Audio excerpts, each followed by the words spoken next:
Good morning and welcome to our Lurie Children's Roundtable Series. And this month we are featuring the Lurie Children's Division of Special Infectious Diseases. And today we are excited to present 5 great topics. We polled you over the last couple months to get a little feedback to see what you would like to hear, and you guys gave us some strong feedback. We're very, very excited to have 5 great topics throughout the day. But you guys didn't come on here to hear me. I'm going to send it over today to Dr. Javari. He is our division head for pediatric infectious diseases, and he's just going to go ahead and talk a little bit about the division real quick, and then we'll send it over to Dr. Patel on staph infection. But Dr. Javari, why don't you go ahead and take it away? Good morning, everyone. Thanks, Chad. It's really a pleasure to be here today. My team, I think, knows that I enjoy opportunities to brag about how good they are, and so today is certainly no exception. I appreciate the feedback and the engagement of our physician services team in communicating with you about the topics you want to hear and how we can best link our expertise and interests with your needs and desires in terms of topics. For those of you that are familiar with the Lurie Children's Infectious Disease Group, we certainly have grown a lot in the last several years. And I think we are really excited about where we are and what we can offer. We still primarily see our outpatients downtown. I don't see that changing very much, but we certainly pride ourselves on being available in clinic, by phone, by telemedicine. We're excited about some new initiatives we're trying to roll out over the next couple of years. So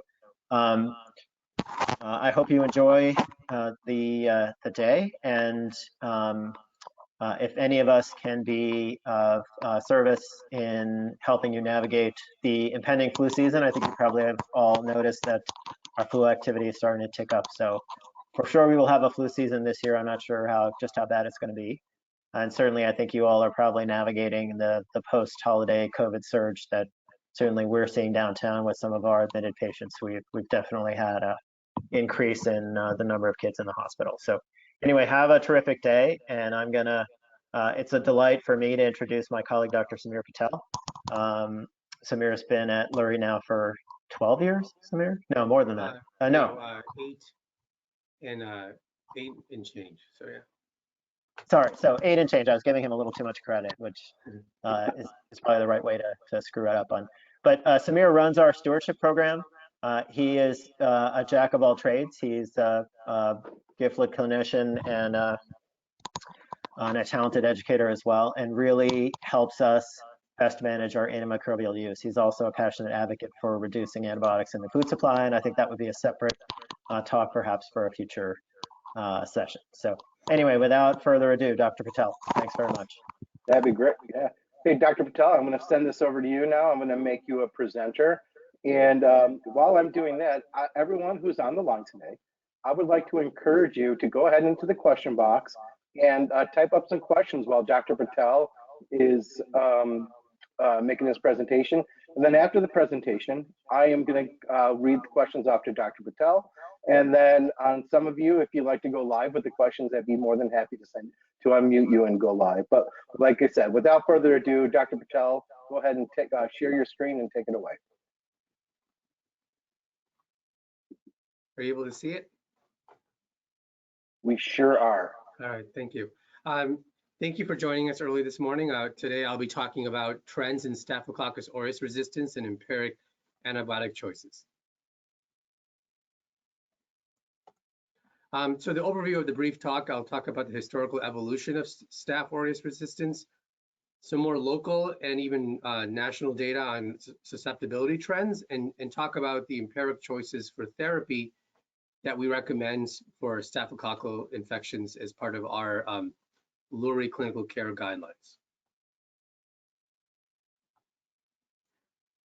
So Staph aureus, one of our most common pathogens, was first noted to have antibiotic resistance to penicillin in the 1950s. So penicillin, which was first developed in the 1930s and became more commonly used in the 1940s, first in World War II, and then among soldiers and then the regular population.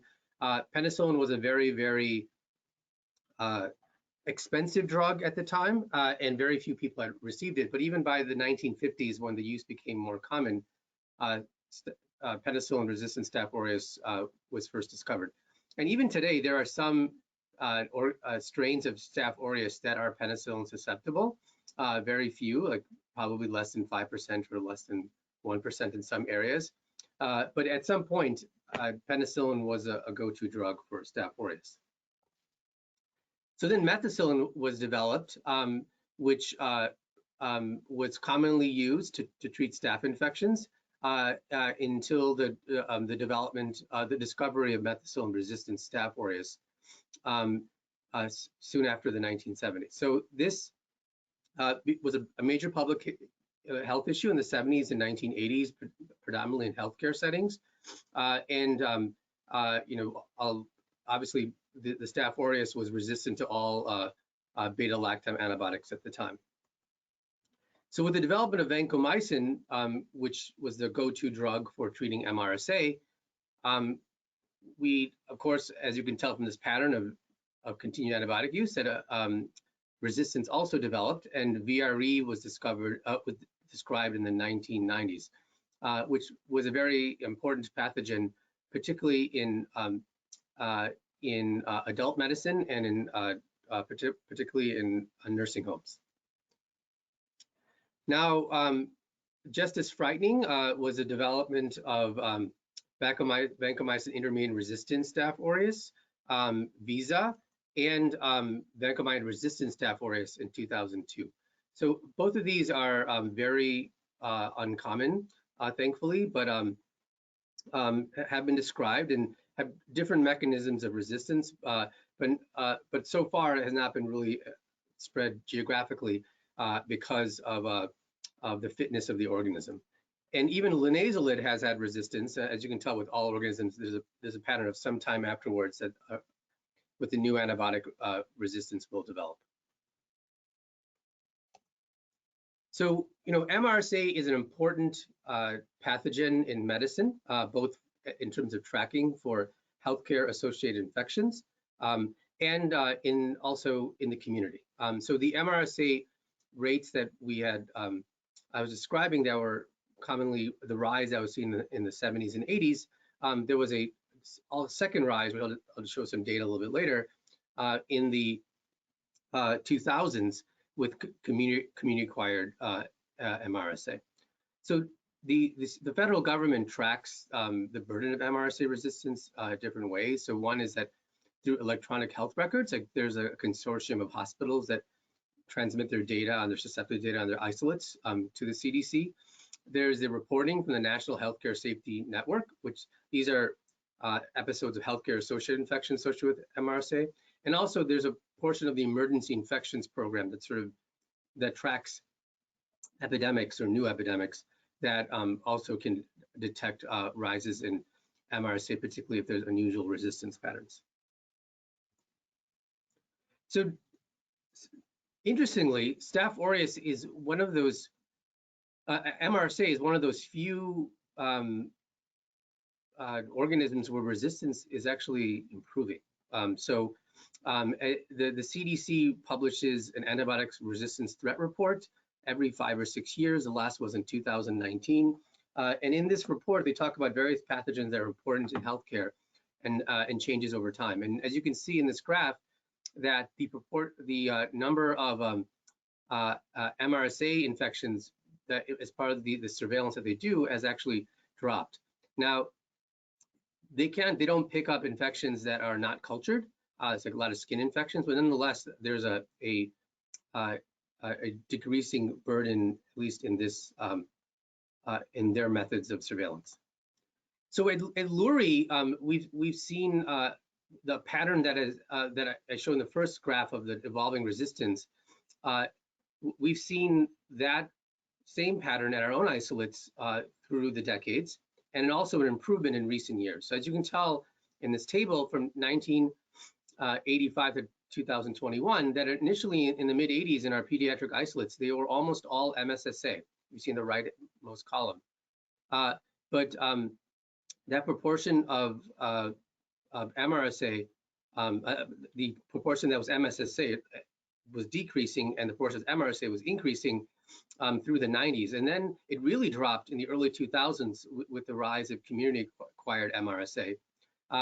And that what we've seen very interestingly is in the last 10 years, there's been a rise in the proportion of MSSA, less MRSA, as a proportion of all staph isolates in the last 10 years. So every year we're seeing less of the staph be methicillin resistance of our isolates. In terms of the other important antimicrobials that are relevant for the treatment of staph infection, it's very important to note that Clindamycin susceptibility, which was the go-to drug at Lurie Children's and many centers and in the community for many years, has significant resistance, susceptible resistance for MSSA and MRSA, and that the proportion of, if you have a staph isolate that you don't know whether it's MRSA or MSSA, and there's no MRSA risk factors, you're probably going to have a larger risk of treatment failure by using clindamycin while attempting to treat MRSA than just using Ansef when the chance of MRSA is only, overall population-wise, 17%. Bactrim trimethoprim sulfamethoxazole is actually very, very effective against both MSSA and MRSA in our Lurie patient population of all our isolates, and it's something that can be used in the community for treatment of MRSA infections. Our larger group of hospitals in our stewardship collaborative had published work. We were part of this study that looked at trends in pediatric hospitalizations due to Staph aureus. So these are hospitalizations, not microbiological diagnoses, but described by ICD-10 codes. And essentially, there's been a total drop, a drop in all types of Staph aureus over the last 10 years from 2009 to 2016, reflecting, essentially meaning that the proportion of hospitalizations due to staph infections has decreased overall, and has decreased more for MRSA than MSSA. MSSA has decreased slightly. So this is about a 35% drop for MRSA and like a 17% drop for MSSA. Some of this reflects a greater comfort with pediatricians being able to treat these infections in the community or in the discharge from the ED without requiring hospitalization. So at our Lurie part of our Lurie clinical care guidelines, we recommend cephalexin as first-line therapy for no MRSA risk factors, and I'll describe what we define as MRSA risk factors a little bit later.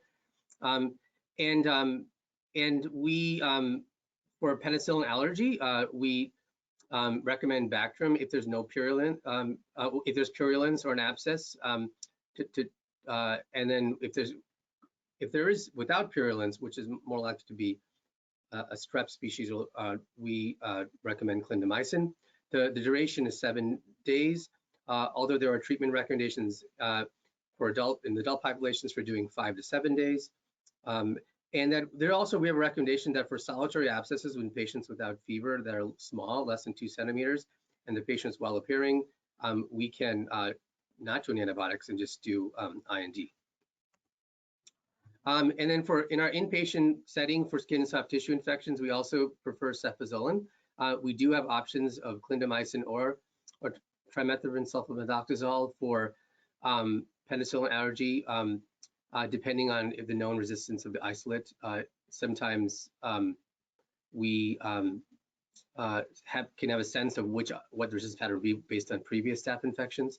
And we actually try to do oral therapy with trimethoprim sulfa if the patient can tolerate it, just because the IV version has a high fluid volume and a phlebitis risk, and because trimethoprim sulfa has a very good bioavailability. And then for MRSA, our regimens are as an outpatient, to recommend trimethoprim sulfa, Bactrim.